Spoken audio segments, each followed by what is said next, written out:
Movie की शुरुआत में हमें एक लड़की को दिखाया जाता है। वह एक जगह से डरकर भाग रही होती है और कोई कातिल उसे बुरी तरह से मारना चाहता था और उसे वह पकड़ भी लेता है। लेकिन तभी टीना की आंख खुल जाती है और हमें पता चलता है कि वह एक बुरा सपना देख रही थी। अगले दिन वो स्कूल जाती है और अपने दोस्तों को उस बुरे सपने के बारे में बताती है। वह लोग बताते हैं कि उसे भी बुरे सपने आए थे और उनके दोस्तों के नाम होते हैं नैन्सी, गैलन और रोड। रात को हम देखते हैं कि टीना की मदर घर पर नहीं होती है और वह घर पर अकेला दर्द महसूस कर रही थी, इसलिए वह अपने दोस्तों को अपने घर पर बुला लेती है और वहाँ पर नैन्सी का बॉयफ्रेंड गैलन भी होता है। तभी नैन्सी और टीना सपने को लेकर बात कर रहे थे और उनके दोनों के सपने एक जैसे होते हैं। उनके सपने में एक कातिल होता है जो कि रेड स्वेटर पहना होता है और ऊपर एक टोपी पहनता है और उसके नाखून तेज धार वाले होते हैं। तभी उन्हें अचानक से आवाज सुनाई देती है और वे तीनों बाहर आ जाते हैं। तभी वो देखते हैं कि रोड बाहर आया हुआ है। तभी रोड और टीना ऊपर के रूम में चले जाते हैं और वो वहाँ पर काफी मस्ती करते हैं। तभी रात को सब सो जाते हैं और आधी रात में टीना की आँख खुल जाती है और वह देखते हैं कि कोई नीचे से उसकी खिड़की पर आवाज लगा रहा है। इसी कारण वो नीचे आ जाते हैं और देखते हैं कि एक बहुत ही बड़े हाथ वाला आदमी उसके सामने खड़ा है और वो देखते हैं कि उसका फेस बुरी तरीके से जला हुआ है। तभी वह इंसान उसके पीछे पड़ जाता है और वह खुद की उंगली काटकर उसे डरा रहा था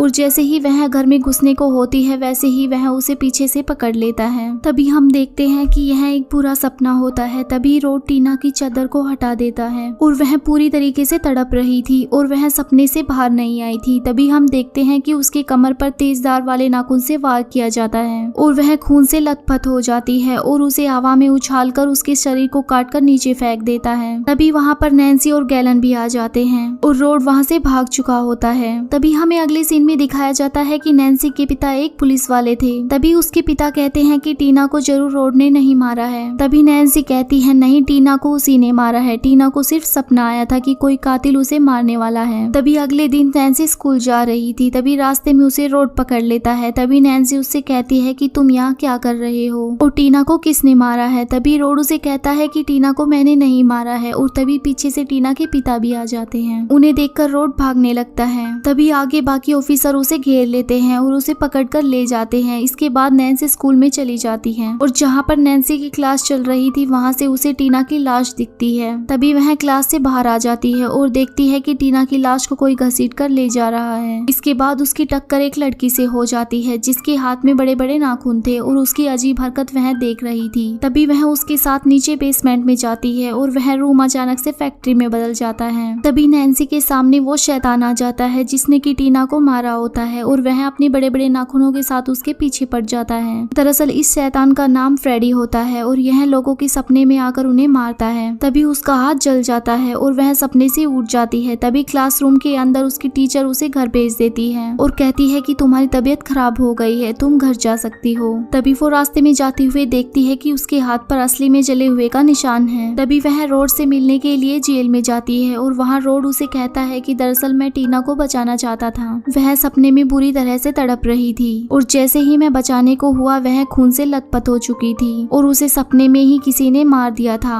और मैंने ये सब एक दिन पहले सपने में देखा था कि वहाँ पर एक आदमी था और वह एक बड़ा ही भयानक था। उसका पूरा फेस जला हुआ था और यह सुनकर नैन्सी डर जाती है क्योंकि उसने भी यह सपना देखा था। अगले सीन में वह नहा रही होती है। तभी वह नहाते नहाते सो जाती है। तभी अचानक से फ्रेड का हाथ उसे दिखता है और वह उसे नीचे खींच लेता है। लेकिन नैन्सी की चीख सुनकर उसकी मम्मी जल्दी से दरवाजा तोड़कर अंदर आ जाती है। तभी हम देखते हैं कि रात को जब नैन्सी टीवी देख रही थी तो उसकी खिड़की पर गैलन आ जाता है। तभी दोनों मिलकर शैतान की बातें करने लगते हैं। तभी नैन्सी गैलन से कहती है कि क्या तुम मेरा एक काम कर सकते हो। दरअसल रात को जब मैं सो रही होंगी तो तुम्हें बाहर बैठकर पहरा देना होगा और जब मैं सपने में चिल्लाऊं तो तुम मुझे जगा देना। इसके बाद कुछ भी गड़बड़ मत होने देना। तभी गैलन हाँ बोल देता है और वो लाइट बंद कर देते हैं और नैन्सी घर से बाहर निकलकर कहीं जा रही थी। तभी गैलन पहरा दे रहा था। तभी नैन्सी रोड के पास चली जाती है और वह देखती है कि वहाँ वही शैतान फ्रेडी आ चुका था जो कि उसे मारने वाला था। तभी नैन्सी जोर जोर से चिल्लाकर गैलन को बुला रही थी लेकिन गैलन उसकी एक नहीं सुन रहा था और वह नहीं आता है। तभी रोड अचानक से जग जाता है और वहाँ से वह शैतान भी भाग जाता है। तभी नैन्सी टीना को देखती है जिसके मुंह से कीड़े निकल रहे थे। तभी वहाँ अचानक से फ्रेडी आ जाता है और नैन्सी अपने घर की ओर भागने लगती है। तभी वह जल्दी से आकर डोर को लॉक कर देती है। तभी वह रूम में जा रही थी कि अचानक सीढ़ी पर उसके पैर चिपकने लगते हैं। तभी फ्रेडी दरवाजे को तोड़कर अंदर आ जाता है है और वह खुद के रूम में जाकर दरवाजा लॉक कर लेती है और गैलन से कहती है कि यह सिर्फ एक सपना था। तभी फ्रेडी वहाँ उसके ऊपर जंप कर देता है। तभी अचानक से अलार्म बज जाता है और नैन्सी जग जाती है। तभी वह गैलन को डांटती है कि तुमने मुझे क्यों नहीं जगाया और तुम खुद ही सो गए। तभी नैन्सी की मोम अंदर आने लगती है और उसकी आवाज सुनकर नैन्सी गैलन को बाहर भगा देती है और वह अपनी मोम को भी बहलाकर अपने कमरे में बंद कर लेती है। तभी उसकी मोम वहाँ से चली जाती है। तभी नैन्सी और गैलन भागकर पुलिस स्टेशन जाते हैं, जहाँ वह अपने पिता से रोड के बारे में बताती है और कहती है कि रोड खतरे में है, आपको उसे देखना चाहिए। तभी हम देखते हैं कि जेल के अंदर कपड़े का टुकड़ा एक फंदे में बदल जाता है और वह रोड की जान ले लेता है। और जब उसके पिता रोड को देखने जाते हैं, जब तक रोड मर चुका होता है। अगले दिन अंतिम संस्कार के वक्त रोड का पिता बहुत दुखी था। तभी नैन्सी उनसे कहती है कि अब भी कुछ नहीं बिगड़ा है, मैं उस दरिंदे को जानती हूँ कि वह कैसा दिखता है, उसका मुंह जला हुआ है और उसके हाथ के नाखून बहुत तेज है। तभी यह सुनकर नैन्सी के पिता और उसकी माँ झुक जाते हैं कि कहीं उन्होंने उसे देखा है। अगले सीन में उसकी मोम उसे डॉक्टर के पास लेकर जाती है।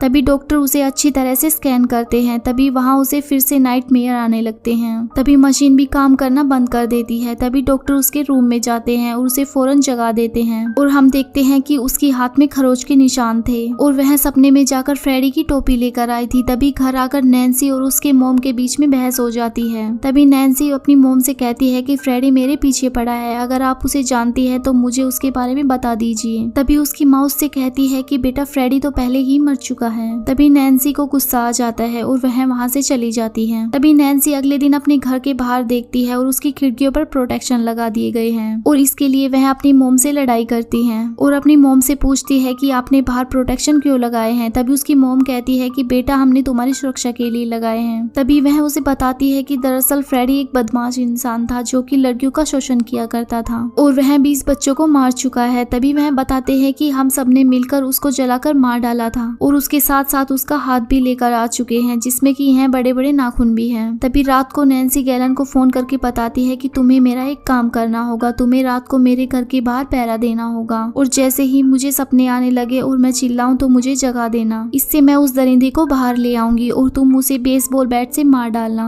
तभी गैलन के पिता बाहर से सब कुछ देख लेता है और वह अपनी वाइफ से कहता है कि हमें अपने बच्चे को इस लड़के से दूर रखना चाहिए, यह जरूर पागल है। तभी आधी रात होने वाली थी और गैलन अभी भी नहीं आया था। तभी हम देखते हैं कि उसकी मदर अभी भी नहीं सोई थी, वह शराब पी रही होती है और हम देखते हैं कि गैलन गहरी नींद में सो रहा था। तभी नैन्सी जब गैलन को फोन कर रही थी तो उसके पिता फोन उठा लेते हैं और उसे मना कर देते हैं और कहते हैं कि तुम हमारे बेटे से दूर रहो और यह कहकर फोन काट देते हैं। तभी नैन्सी के फोन पर एक कॉल आता है और जब वह उस फोन को उठाती है तो फोन से आवाज आती है कि अब मैं तुम्हारा बॉयफ्रेंड हूँ और फोन से एक जीप बाहर निकलती है। तभी वह समझ जाती है कि अब जरूर ये फ्रेडी गैलन के पीछे पड़ा है और अब यह उसे मार डालेगा। नैन्सी गुस्से में आकर फोन तोड़ डालती है, इसलिए वह उसे बचाने के लिए नीचे जाती है। तभी वह देखती है कि बाहर से दरवाजा लॉक कर दिया गया है। तभी हम देखते हैं कि गैलन जब सो रहा था तो उसके नीचे से 2 हाथ निकलते हैं और वह उसे बेड के अंदर घसीट लेते हैं, जिसके कारण फ्रेडी खून से बुरे तरीके से कमरे को खराब कर देता है और गैलन को भी मार डालता है। तभी उसकी माँ यह सब देखती है, वह काफी डर जाती है और पुलिस बाहर आ जाती है और वहाँ नैन्सी के पिता भी आए हुए थे। तभी नैन्सी अपने पिता से कहती है कि वह अब मेरे पीछे पड़ा है और मैं जानती हूँ कि गैलन को फ्रेडी ने मारा है। तभी नैन्सी के पिता अपने साथियों से उसकी प्रोटेक्शन के लिए कहता है कि अगर मेरी बेटी कोई हलचल करे तो मुझे इन्फॉर्म करना। तभी हमें नैन्सी को दिखाया जाता है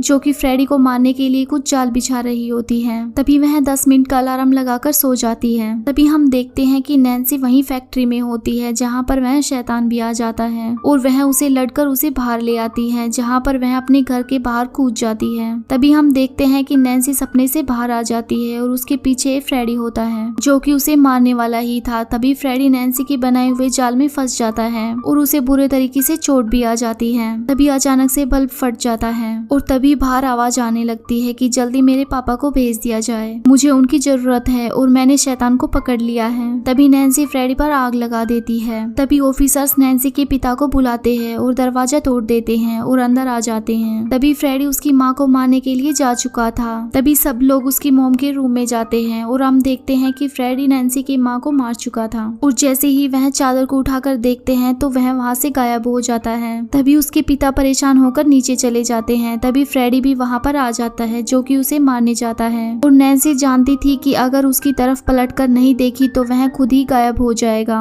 और इसी कारण से वह अपने आप गायब हो जाता है। तभी नैन्सी अगले दिन देखती है कि आज दिन काफी साफ है और वह काफी खुश भी थी और वह देखती है कि उसकी माँ भी जिंदा थी और उसके सारे फ्रेंड्स भी। तभी वह अपने दोस्तों के साथ गाड़ी में बैठकर घूमने जा रही थी कि तभी कार अनकंट्रोल हो जाती है और उसके सारे फंक्शन अपने आप काम करने लगते हैं। सारी खिड़कियां अपने आप बंद हो जाती हैं और कार अपने आप चलने लगती है जहाँ पर उसकी माँ उन्हें बाय बाय कर रही थी। तभी फ्रेडी उसकी मदर को लेकर गायब हो जाता है और यह मूवी यहीं पर खत्म हो जाती है।